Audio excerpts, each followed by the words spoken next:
Hey everybody, how's it going? Welcome to the Rivalry with me, Joe Stevens from Seahawk Talk, and Ryan from No Border Sports, and we are on YouTube and Twitter. So, how are you doing?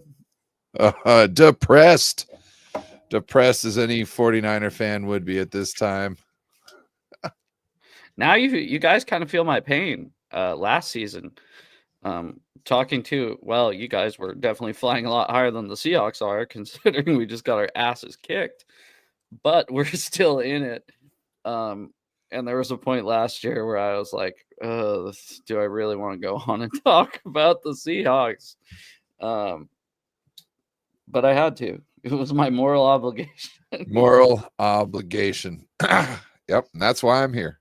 Yeah. So I kind of figured that was it. I was like, So yeah.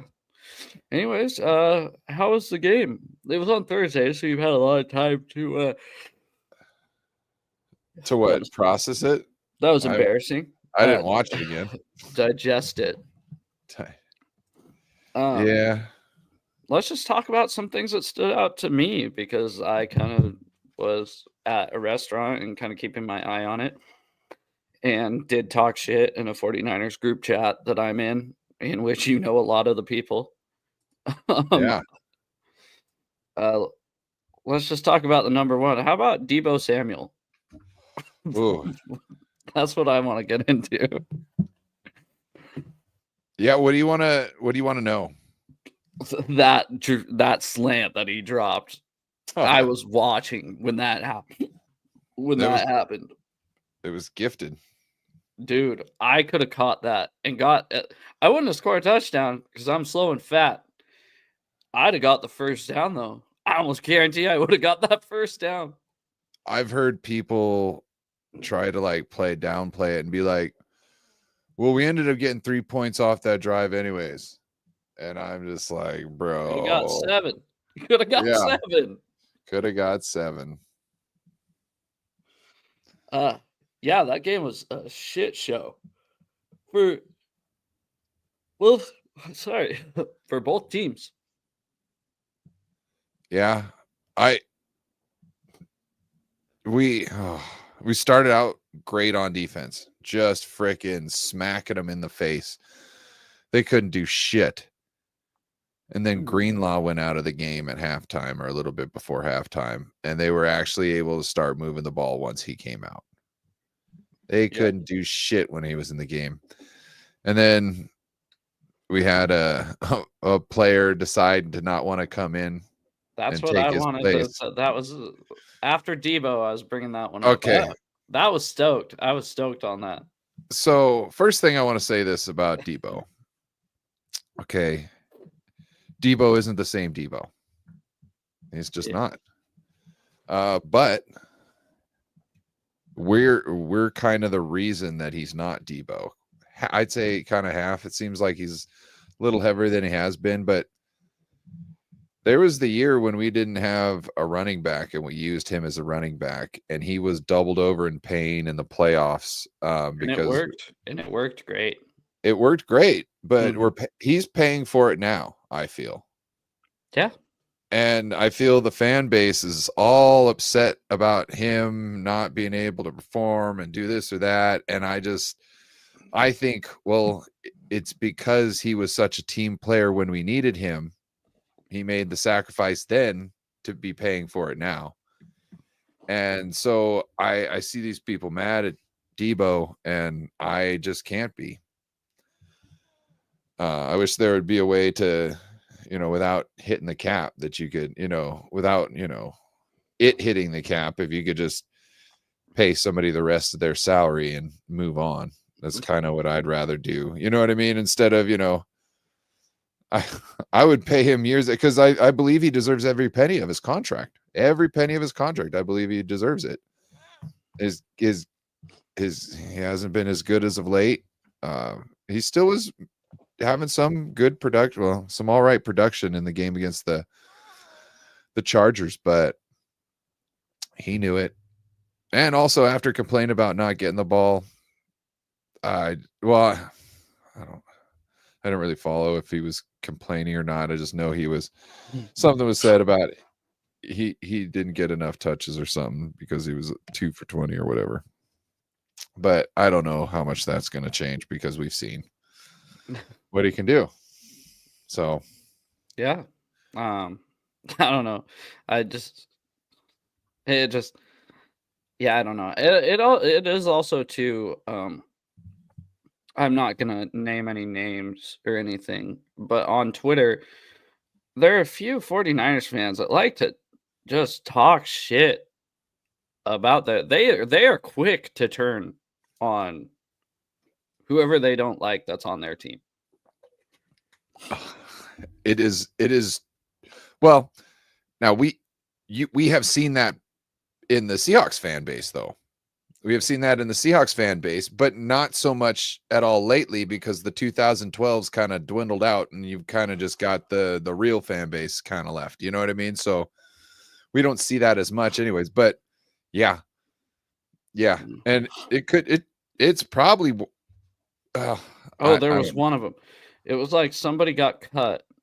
It was Ambry Thomas. And they were like, yeah, they said something that I'm not going to repeat, and then said something else about the defensive coordinator. I don't know. I get that there's Seahawks fans like that. I can't do it. I cannot do it. Ambry Thomas, we spent a lot of time trying to get him to go. We let other guys go, hoping it was gonna click for him, and it never did. So I don't know why you'd be mad about anybody else. We got Renardo Green.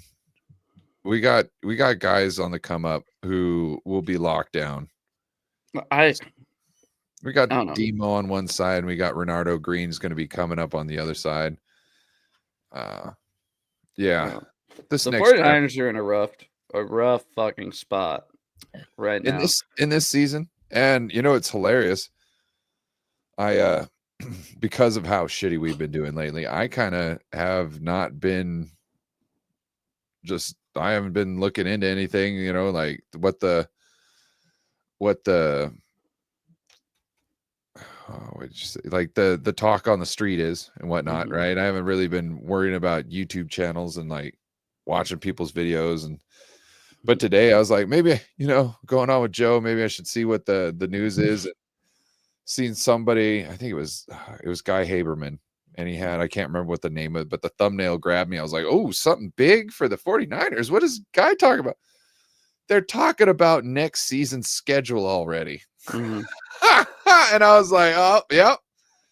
You know, I saw that. The schedule doesn't actually come out till May, but the common opponents, if you finish in 4th place, you know who your opponents are.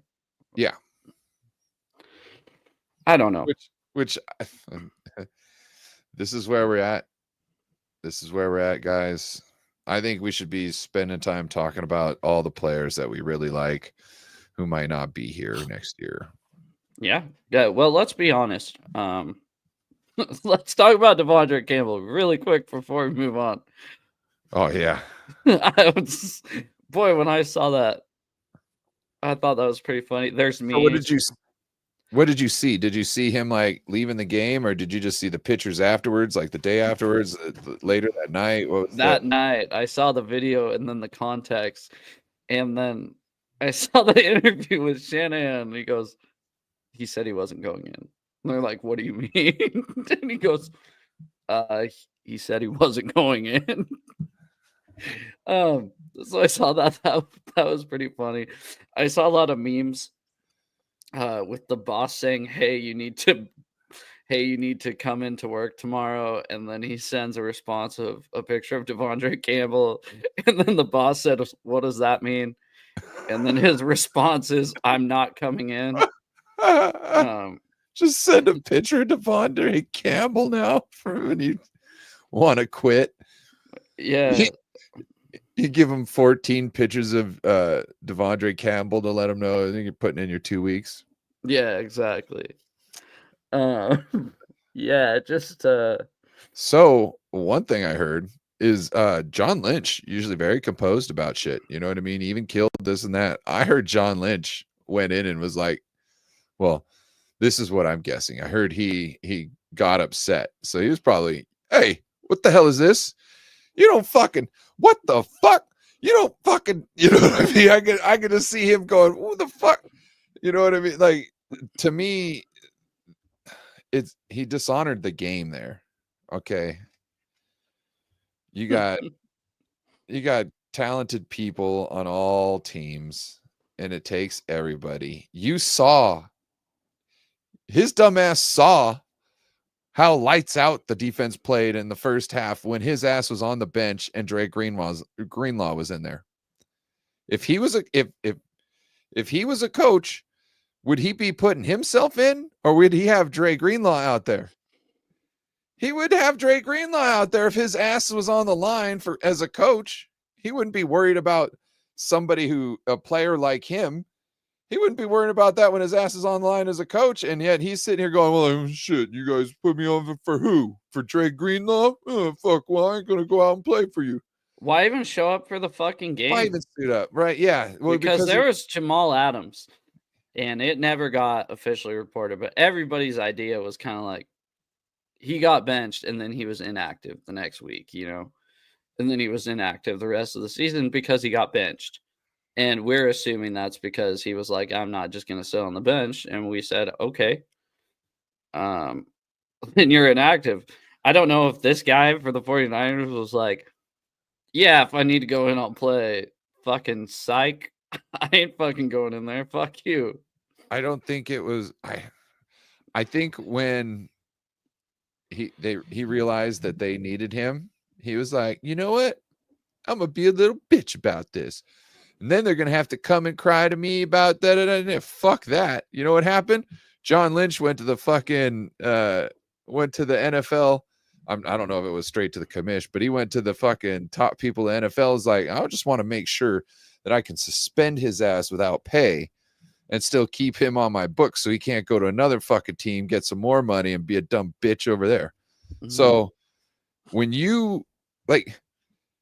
they traded Trey Lance to Dallas for a 4th round pick after they spent 3 rounds because Trey Lance said, that's where I want to go.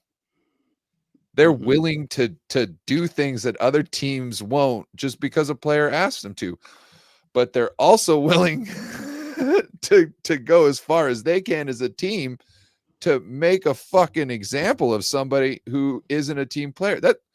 Look, man, I understand these games are hard. But when your number is called, all I expect is you to go out there and to play with the highest, to the best of your ability. Yeah, that's all I'm asking. It might not be as good. You suck, but at least you're fucking out there. When your number's called, give 100%. I'm completely with you because I've seen guys give up on plays earlier, and that's what pisses me off the most. When guys give up, when guys fucking pull up their shoulders before a guy crosses the end zone. I don't know why that pisses me off. Well, I do because they're making millions of fucking dollars to not give up. But yeah, it just that irritates the shit out of me. I'd rather have a guy that sucks out there kind of just playing 100% than some guy that's like, fuck it. I'm good. What up, Under the Helmet podcast? He's out here saying at least Debo played. Yeah. Debo, time and time again, they asked Debo one time when he was injured, he was just coming back from injury, if he's going to make business decisions in the game. And he was like, immediately was like, never. That's exactly what you need from a player. As long as I'm out there, I am not going to think about anything but getting the ball as far forward as I can on offense and stopping the offense as much as I can on defense. It's real easy. I'd rather have a whole bunch of people who are team players than divas. And this guy wasn't even good enough to be a diva. You know what I mean? Like certain divas, you're talented enough. Well, yeah, we can deal with that shit. Mm-hmm. Bro, you were not fucking good enough. You were the second leading tackler on our shitty fucking tackling team this year. Yeah. Let's see. I just want to say, so his contract is 1 year, $5 million. He knew he was a rental. Campbell. Guaranteed money was $4.56 million. Signing bonus $3.3 million. This guy's literally making millions of fucking dollars to go and do his job. Go and do your fucking job. Yeah. What do you think, you're going to get more money somewhere else? Like, you pull, Especially with that. Ain't nobody going to fucking touch a 32-year-old that doesn't even want to go into the fucking game. dude, Ryan Clark said this guy should never play in the league again. And I totally believe that, because to me, you disrespected the sport. I don't think it was as funny as when Vernon Davis's brother, retired at halftime. I think that's one of the funniest things I've ever heard. I guess they were like, I guess he said, "Hey, no, I'm done." And they go, "What do you mean you're done?" He goes, "Like, you're done for the game? You're hurt?" And he's like, "Nah, man, I'm retiring. This is a young man's game." And just literally got in his fucking car and left. Left the stadium at halftime. That's another funny one. God, there was one more too where a player just stopped. I can almost respect that more, because at least he told the team, the people, hey, this, you know what I mean? Like, He had a fumble recovery in the first half. Look, bro. And a pass breakup, and he's like, he had a voice like, have you ever heard Vontae Davis talk? No, not that I remember. LaShawn McCoy said he came up to him and goes, hey, dog, I'm done. This is a young man's game. I ain't doing this no more. And fucking walked out of the locker room. It's bad, but I don't think it's as bad as fucking some guy butthurt because the fucking starter came back. He knows he's a fucking rental. And then you want to get all emo over this shit? Fuck off. I'm also a little biased and butthurt because it was my team. But I don't know. The thing is, too, I love to laugh at shit like this. This is some of the most comical stuff to me, is not even just because it's against the 49ers. If it was any team, honestly, I made fun of fucking our center retiring in the middle of the year after he got his ass kicked by the fucking Bills, and was like, you know what? Fuck it. I'm done. I laughed at that. I don't know. I love a good comedy every now and then. Yeah. Well, we both kind of got one going on our teams. Yeah, let's talk about the Hawks real quick. Just a rundown. Yeah. Got our asses fucking smoked. Now I said this. I don't know if you saw, I was literally just on the last show. Like, I had a show on my channel 22 minutes ago. I was still live on YouTube on my last show. So we dove really deep into it. Not super deep. We mainly bitched the whole time about everything that went wrong. It was one of those games. I could kind of tell. Well, and I asked him. I did tell him. I said, I realized it wasn't our day when we were down 14-0 after 2 drives. When we were down 14-0 after 2 drives, I was like, you know what? This sucks. This is not our day. But then again, he brought up, hey, it's Green Bay, Seattle. A lot of crazy shit has happened between these two. Not just at Lumen Field, at Lambeau too. Yeah. I said, yeah, true. But that wasn't that night.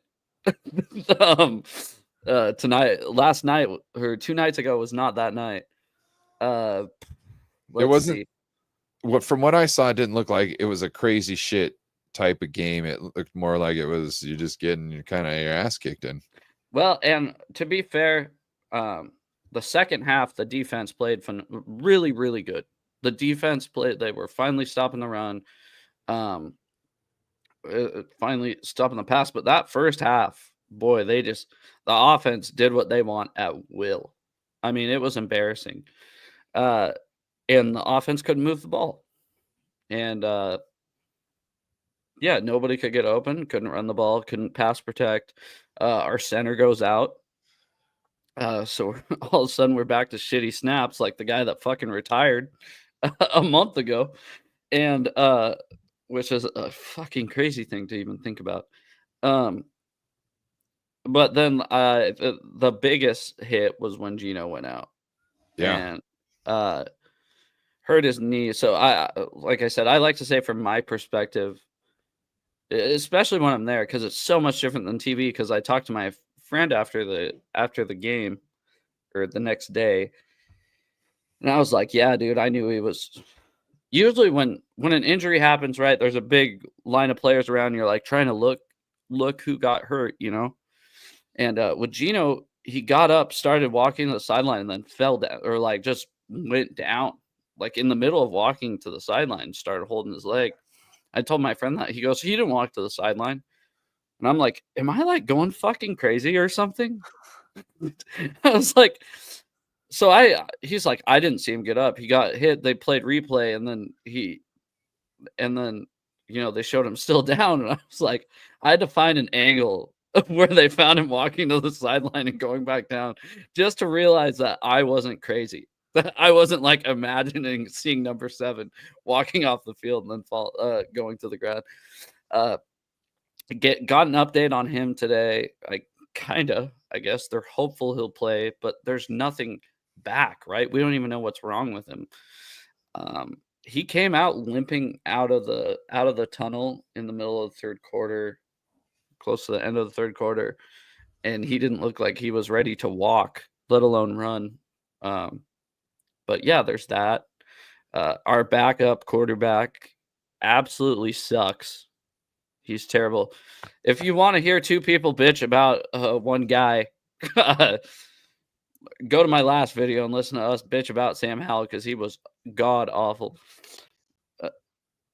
He had 5 passing yards net 5 passing yards in a half of football. So he got sacked 4 times for 21 yards. God damn. He completed 5 of 17, 5 of 16. 16 or 14. Hold on, I can for show 26 yards. He had 5 net passing yards. Let's see. And it's not like, oh, hey, stats lie. They aren't lying. He was 14 for 5. No, 5 for 14. 5. Yeah, well, 14 attempts with 5 completions. Okay, yeah. And 24 yards. 24 passing yards. 24 passing yards, but then he's got the sack yards of 21. Okay, so I would lie. He's got a net of 3. 3. Did he run for 2 yards? Maybe is that what I was thinking? Hold on, let me see. Rushing Sam Howell 2 yards. Okay, so yeah, 2 yards. I thought it was just passing net yards was 2 yards. No, he's responsible for 5 total yards. Yeah, 5 total yards altogether. I mean, in one half of football, which is fucking insane. Barner has as many yards off of 1 reception. Yeah, let's turn this around. We got Minnesota this week. Gonna be another tough game. And I said, you know me, I'm an optimist. And even if I'm not actually an optimist inside, I still pretend to be, right? You know that. I've always said that. Like we do picks. I don't pick against the Seahawks, obviously. If Sam Howell starts this game, I have no fucking faith in the Seahawks beating the Vikings. Yeah, you're fucked. Yeah. If Geno Smith starts, I have you know what? I'm not saying we should be favored. Maybe we're underdogs by 4 or 5 points, especially judging by the showing last week. But the problem is that first half just killed us. After the first half, it's like we couldn't get out from our own way. And unless the defense scores 3 times, we're losing that game with Sam Howell at quarterback. How is Geno done against the big 4 like defensive coordinators? Who's that? Spags. We haven't played the Chiefs this year. Because what's his name up there in Minnesota? We play them Sunday. This is why I'm talking about him. Oh, I thought you said that guy is really good at confusing the shit out of people. We played them early, and it seemed like he was just like, I don't think he was dialing up all those types of defensive schemes before on people, but I think he did it against Brock Purdy because he knew he needed to make Brock Purdy question and slow him down Well, so that's his what pass rush can get to him. And that if he can do that, I can't remember what week 5 or whatever against us, they're definitely ready to do that shit now. And if you got fucking Sam Howell in there, they're just gonna fucking toy with them if they need to. They might be conservative starting out. And then if he starts, getting anywhere, they might just dial it up to a 8 or a 9 on him, and he's gonna fucking crumble. Yeah. Oh yeah. Your only chance is with Geno. And I can't call it with Geno. I haven't seen him in certain situations. I know Brock has troubles. So that's what I was gonna say when it I would comes say to it's a fit. I would say it would be a 50-50 in this type of game. If Brock Purdy was under center for you guys, I would say it's a 50-50 because of the defensive coordinator. But I can't call it with Geno because I don't watch him every week. You know what I mean? Well, that's what we Ryan did Forrest, against you. thank you. Yeah, that's what we did against you guys, right? The second game, right? The defense, all they did was move around the whole fucking time, disguise all sorts of coverages, and that's how we held you guys to 17 points. Not saying that you were a great team at that point, but we were able to stop the run, and we were able to move around defensively and disguise coverages. Your coach, I thought, your head coach, I thought if he would have stayed as a defensive coordinator any longer for a couple of seasons, he would have maybe been known as like a Bryant Flores or a Spagnuolo. You know what I mean? Flores had a chance as a head coach, but he fucking the Dolphins fucked him. No, I got you. And I think he kind of fucked himself too. I don't think he's necessarily as clean, as good of a person as that situation made him look. No, I agree. But when you're offered $100,000 a game to lose, and then you don't take no, totally. But I heard he treated Tagovailoa like shit and stuff. But yeah, no, I get it. That's the stuff I couldn't get down with. Like I don't. These are your guys. You gotta build up who you got, even if you don't have confidence in them. That's who you got. You got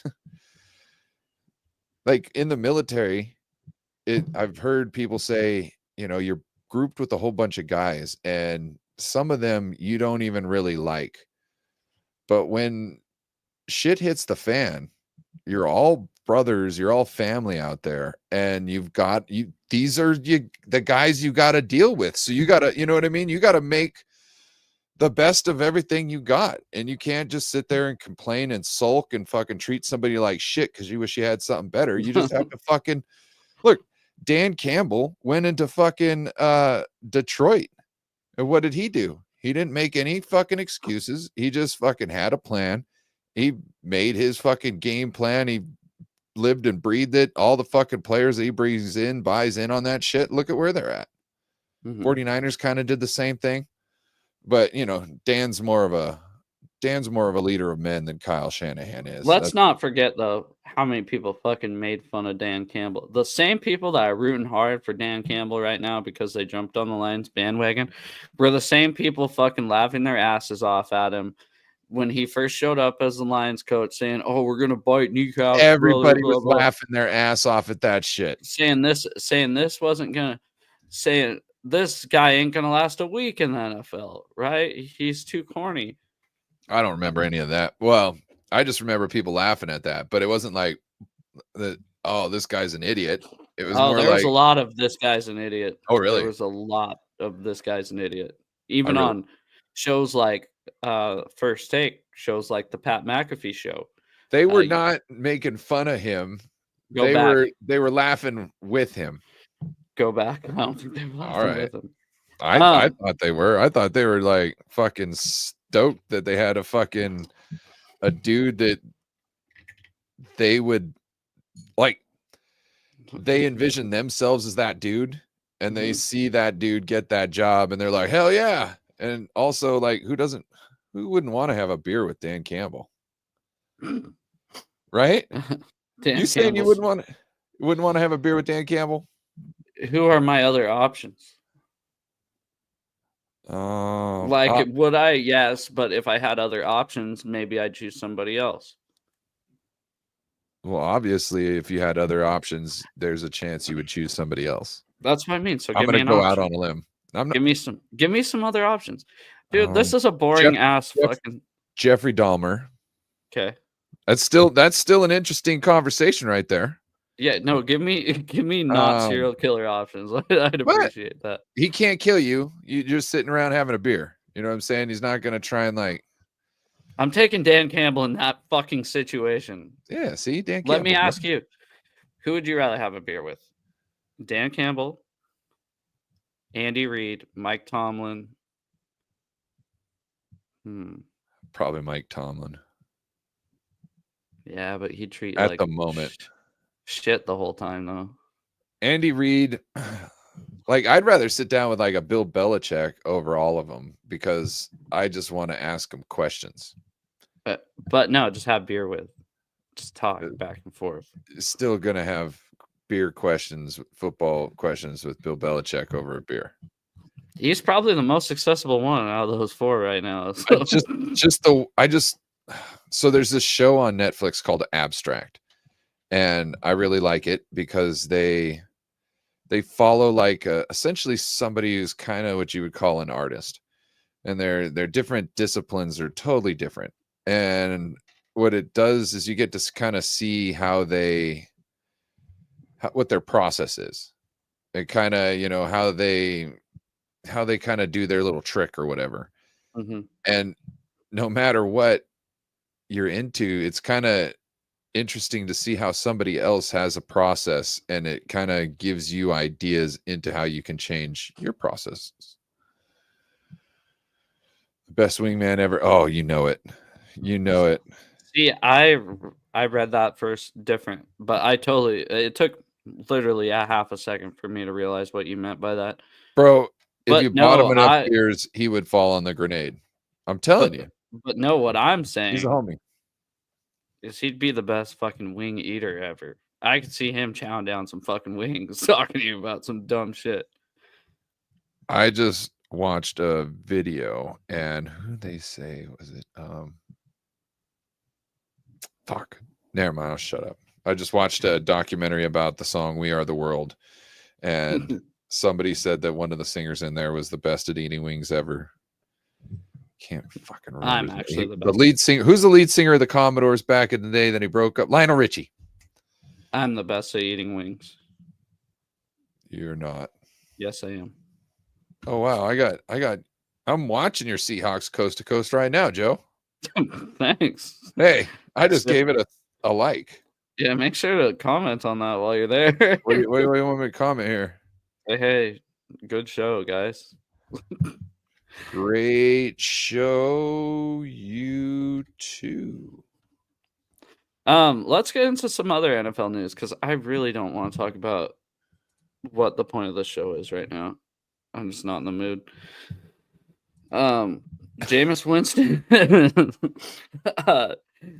Winston getting benched for Dorian Thompson-Robertson. I see what was going on. No, because he's not that dumb. But yeah, I get it. He likes to live life dangerously, is what you're saying.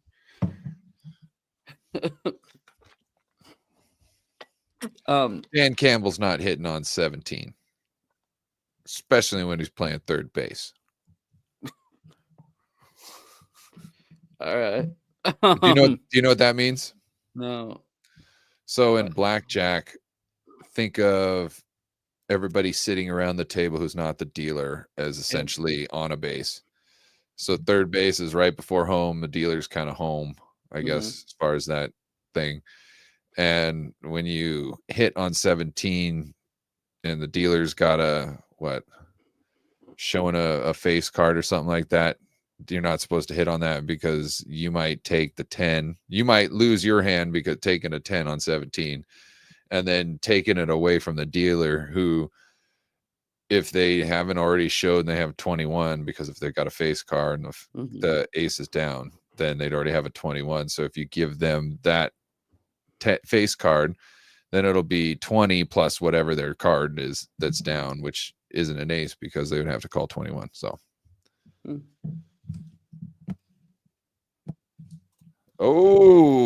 Oh, Yeah, this is another one. that's what I was gonna bring up. He's obviously Penix is my guy. That's who I want the Seahawks to draft. Just take this little thing off my wall here. I think he's gonna end up being the best quarterback in the draft. Wait, That's my I guy don't. right there. Well, maybe. Kirk Cousins sucks now. Bro.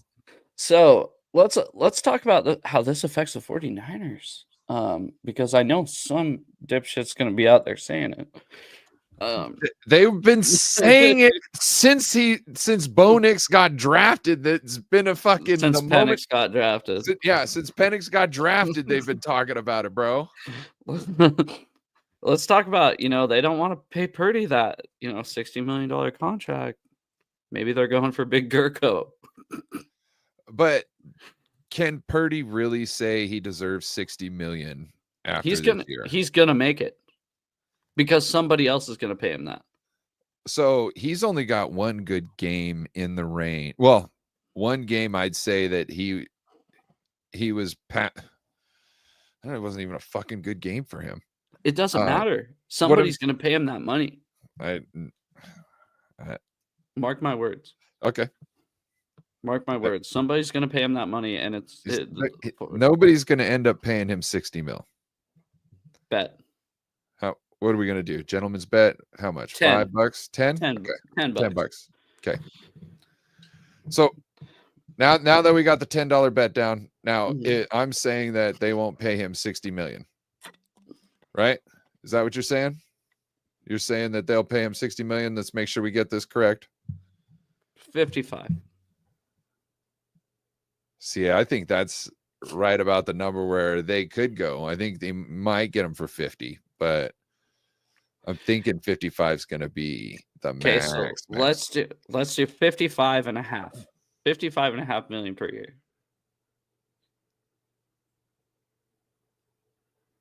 So we're splitting it between $500,000, which still could be it's a wash if it's 55. Tell you what, you take 56 million, I'll take anything under it. Exactly. Yeah, perfect. Okay. I got the over, you got the under. Okay. All right. Watch, it'll be like 56-1. Dude, I think it's gonna be 60. I do. And they're gonna pay him it. And that's why I said they're in such a fuck spot right now, because they have to pay him it, and they have such a loaded roster. But it's just gonna,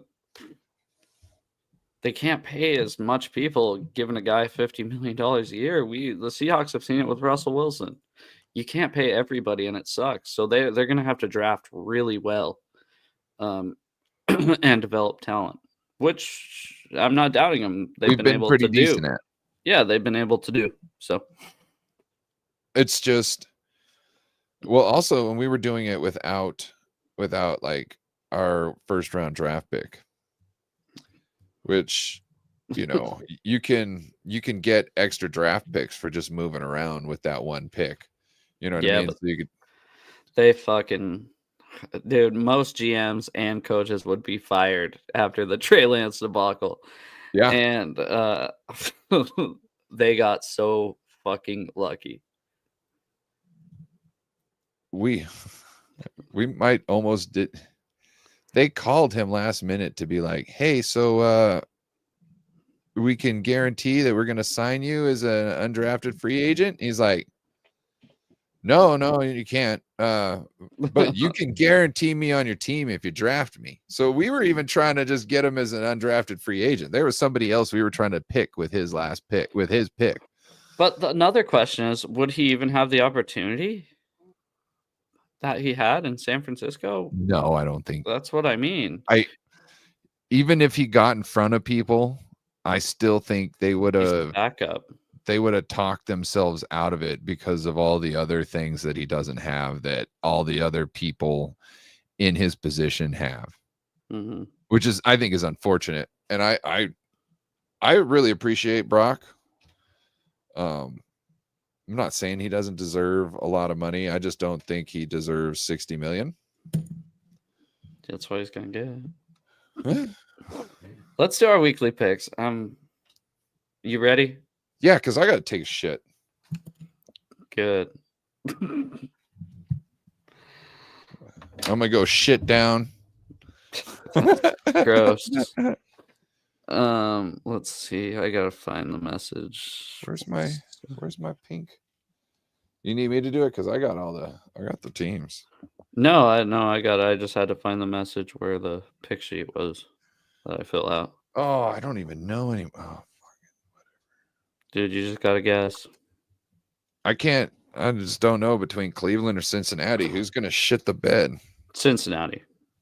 I'm taking Cincinnati. Is what I'm saying. I'm taking Cincinnati also. Okay. Give me Kansas City. Is Mahomes gonna play? Oh, did he get injured? Yeah, pretty fucking bad. He got contorted pretty bad. Still give me Kansas City. I don't really give a shit.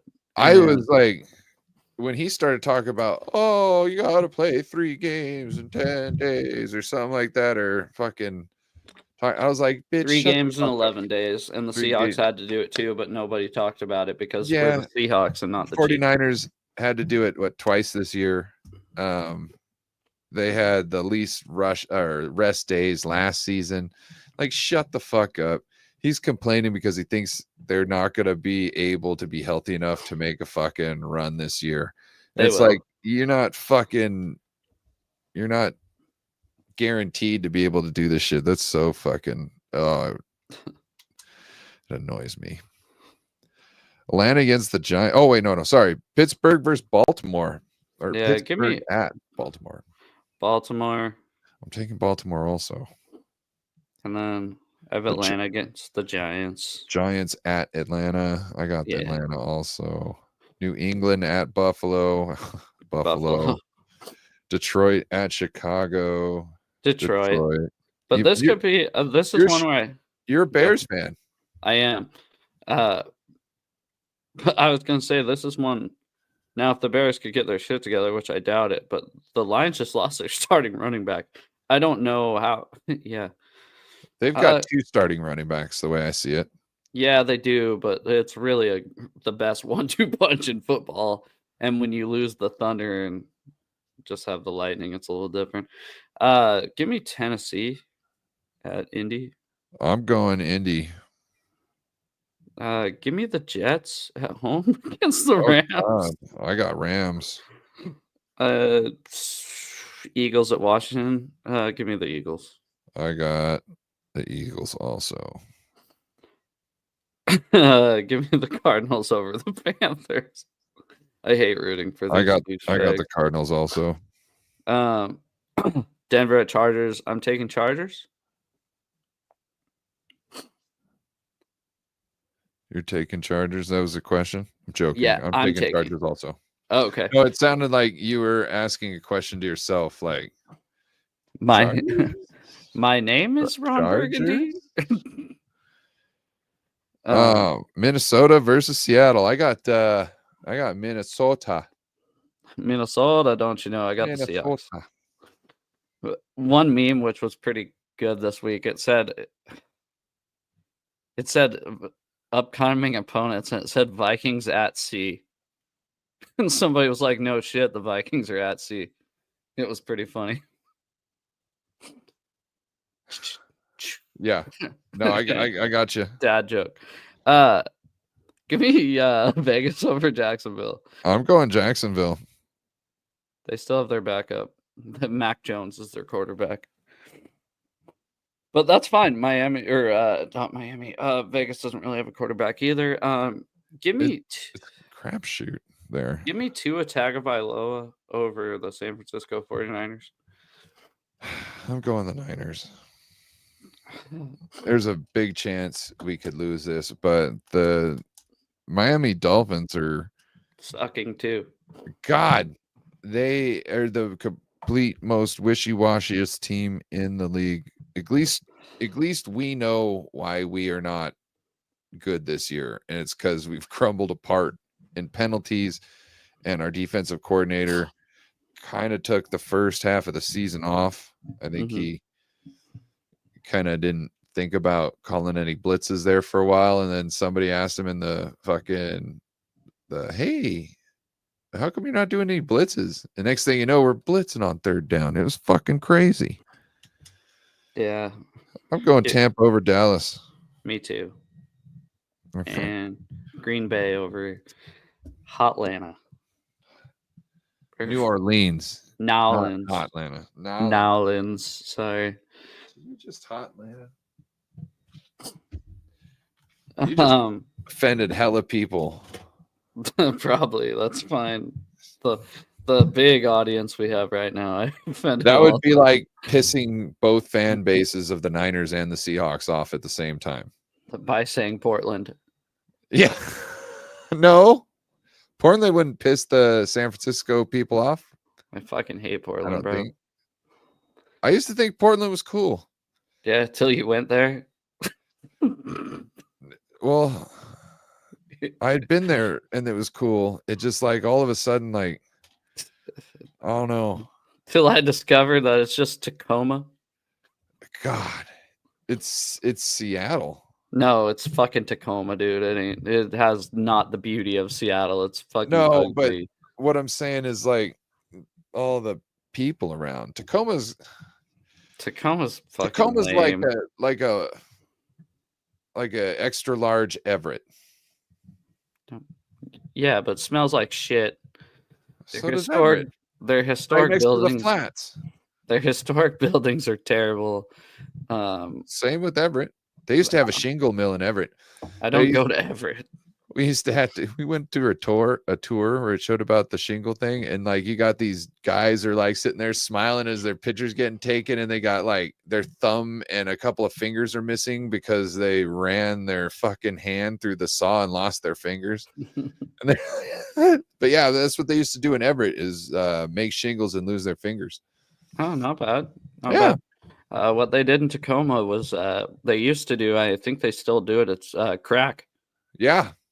So with that, I think I'm out of here. Do you have any closing statements? Anything you're doing with the channel? Anything you're starting up? Anything? Nah, I ain't got nothing going on really. I've been doing other research and playing games and all that shit. Enjoying my other time. Yeah, hell yeah. All right, guys. Well, thanks for everybody who's watching, everybody who watched, and whoever is going to watch in the future. Have a great night. Peace.